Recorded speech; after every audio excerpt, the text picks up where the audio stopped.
कोई संवेदना नहीं है बिहार को लेकर के, गरीबों को लेकर के, महिलाओं को, बच्चों को। कर्ज मुक्ति महिला सम्मेलन पटना में होगा और जहां से हम पूरे बिहार भर से ऐसी रिपोर्ट सामने लेकर के आएंगे।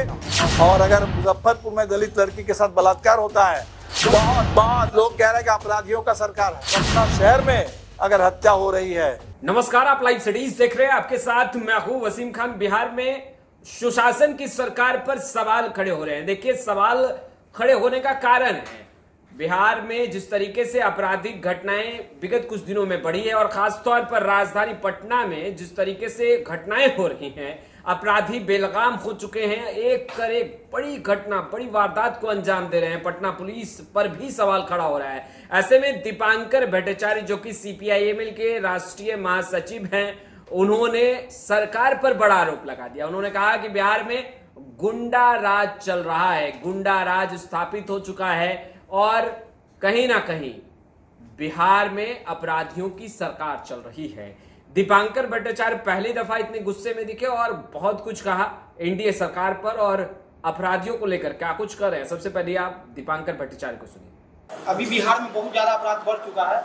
बहुत लोग कह रहे हैं कि अपराधियों का सरकार है, अपराधियों का, लुटेरों का, बलात्कारियों का पूरे बिहार में राज आ गया है। और इसीलिए हर रोज पटना शहर में अगर हत्या हो रही है, कभी किसी बैंक मैनेजर की हत्या है, कभी किसी बड़े व्यापारी की हत्या है, कभी किसी किसान नेता की हत्या है, तो पूरे बिहार के आप क्या कहना।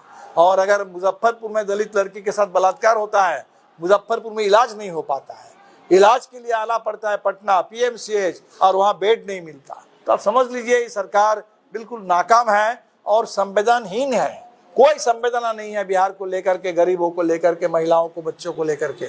और ये संवैधानिक सरकार, इस सरकार को इस बार जितनी जल्दी हो सके चुनाव में उखाड़ के फेंक देना है और बिहार में एक संवेदनशील सरकार बने जो जनता के लिए सोचे और उसके लिए काम करे। आपने माइक्रोसॉफ्ट कंपनियों के बारे में बात की, क्या आपकी सरकार आएगी तो ऐसा क्या माइक्रो फाइनेंस कंपनी बिल्कुल अभी तो हमने कहा कि जो 6000 से कम पर लोग जिंदा है, कैसे जिंदा है, जाहिर सी बात है कि लोग कर्ज ले रहे हैं।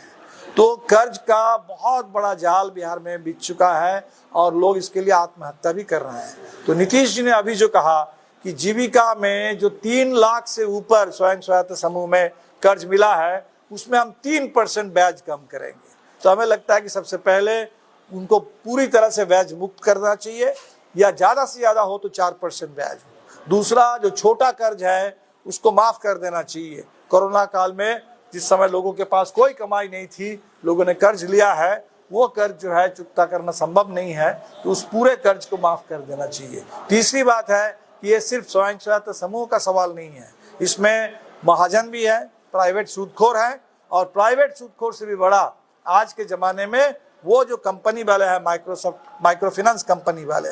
और एक एक गांव में, अभी हम रिपोर्ट देख रहे थे, एक गांव में 18 कंपनी घुस गई है और लोग परेशान हैं। एक कर्ज चुकता करने के लिए दूसरा कर्ज लेना पड़ता है, उसको चुकाने के लिए तीसरा कर्ज, और इसी तरह से लोग जाल में फंसते जा रहे हैं, आत्महत्या कर रहे हैं। 31 जुलाई को इसीलिए महिलाओं के लिए कर्जा मुक्ति महिला सम्मेलन, कर्ज मुक्ति महिला सम्मेलन पटना में होगा और जहां से हम पूरे बिहार भर से ऐसी रिपोर्ट सामने लेकर के आएंगे और बिहार में छोटे कर्ज को महिलाओं का माफ किया जाए।